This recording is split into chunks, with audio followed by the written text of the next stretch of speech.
आज हम संख्या पद्धति में परिमेय संख्याएं और भिन्न में जो विशेष अंतर है उस अंतर के बारे में अध्ययन करेंगे।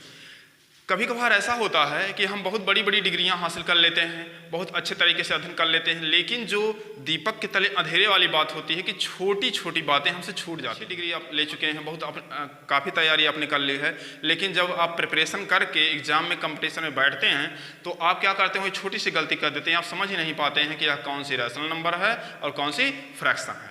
तो चलिए हम शुरू करते हैं। तो परिमेय संख्याएं पढ़ने के लिए हमने पिछली वीडियो में आपसे चर्चा की थी कि वे सभी संख्याएं जो p बाई क्यू के रूप में लिखी जाएं, q नॉट इक्वल टू 0 हो और p q दोनों क्या हों, वास्तविक संख्याएं नहीं, वास्तविक संख्याएं हो या मतलब पूर्णांक हो, दोनों क्या हों, पूर्णांक हो। वे सभी संख्याएं जो p बाई क्यू के रूप में लिखी जाएं, q नॉट इक्वल टू 0 हो और p q दोनों पूर्णांक हो। अच्छा, कभी कभार ऐसा होता है, लोग तुरंत पूछ लेते हैं, चलिए देखिए p बाई क्यू के रूप में लिख लिया, यदि यहाँ पर लिखा है q नॉट इक्वल टू 0, यदि q इक्वल टू 0 हो जाएगा तब क्या हो जाएगा, क्या कोई पहाड़ टूट पड़ेगा? पहाड़ तो टूट ही पड़ेगा। आप देख लीजिए, जैसे यहाँ पर हम लिखते हैं 3/2, चलिए 3/2 ले लिया। अब यदि यह जो 2 है, 2 को हटाकर हम क्या कर दें, 0 कर दें, मतलब q इक्वल टू 0 कर दें। अभी तो q नॉट इक्वल टू 0 लिखा है, यहाँ पर q नॉट इक्वल टू 0 लिखा है, यदि q इक्वल टू हम 0 कर दें मतलब 3/0। 3/0 चलिए प्रमाणित करते हैं, 0 से डिवाइड करिए, 0 और 10 टाइम ले जाइए, 0 आएगा, रिमाइंडर 3। क्या करिए, 10 लाख टाइम ले जाइए, आएगा 0, रिमाइंडर 3। तो इस तरह से हम देख रहे हैं कि कितनी भी बड़ी अनंत बार हम गुणा करेंगे, इसका जो मतलब 0 को हम अनंत बार ले जाएंगे तब भी क्या होगा, इसका रिमाइंडर 3 ही आएगा और वह डिवाइड नहीं की जा सकेगी नंबर। इसीलिए कहा जा रहा है कि परिमेय संख्याएं वे संख्याएं हैं जो p बाई क्यू के रूप में लिखा जाए और q नॉट इक्वल टू 0 हो। यदि q 0 हो जाएगा तो इसकी वैल्यू आ जाएगी इनफाइनाइट, जो कि प्रमाणित नहीं की जा सकती है। तो हम क्या कहेंगे, इसीलिए यहाँ पर 0 नहीं रखते हैं। चलिए फिर आगे बढ़ते हैं, हम फ्रैक्शन देखेंगे। फ्रैक्शन क्या है, अब इनके रैशनल नंबर्स के हम 2-3 मतलब कि एग्जांपल यहाँ लिख लेते हैं। जैसे आ गया 3/2, -3/2, 3/-2, -3/-2। ये जो टाइप का हमने दिया है आपको ये एग्जांपल, ये कंपटीशन में काफ़ी आता है।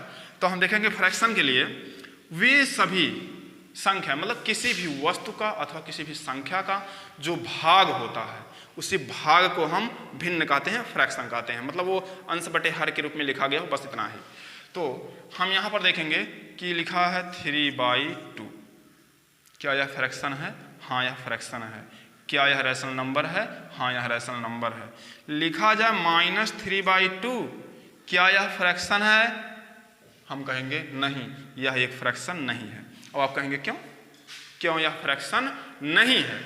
यह फ्रैक्शन इसलिए नहीं है क्योंकि इसमें एक भाग क्या है, इसका नेगेटिव हो गया है। चलिए इस तरह से हम समझते हैं, जैसे यह कोई एक बॉल है, यह एक बॉल है, इसको हम आधे से डिवाइड कर दिए।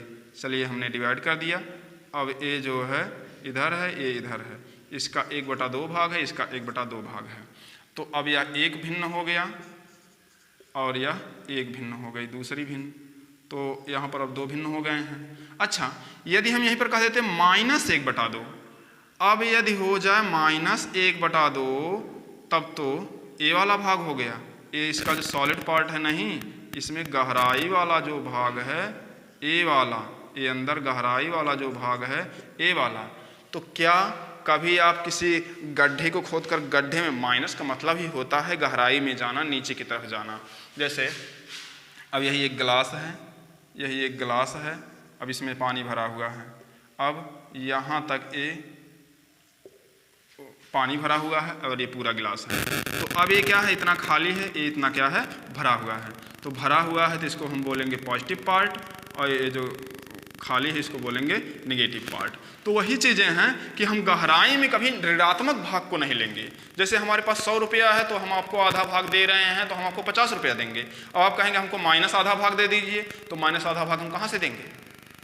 वह क्या है, यूनिवर्स में एग्जिस्ट नहीं करती है, नंबर पर एग्जिस्ट नहीं करती है। इसीलिए क्या है, फ्रैक्शन को कभी भी आप नेगेटिव नहीं लिख सकते हैं।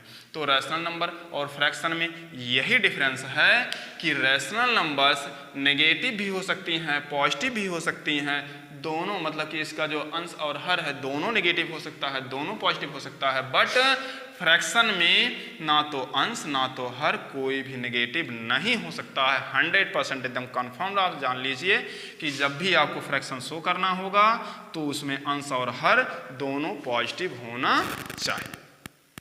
उम्मीद है आपको समझ में आया होगा। और इसी तरह के वीडियोज़ को देखने के लिए, अपने नॉलेज को बढ़ाने के लिए आप चैनल को लाइक कीजिए, सब्सक्राइब कीजिए और शेयर कीजिए। Thank you.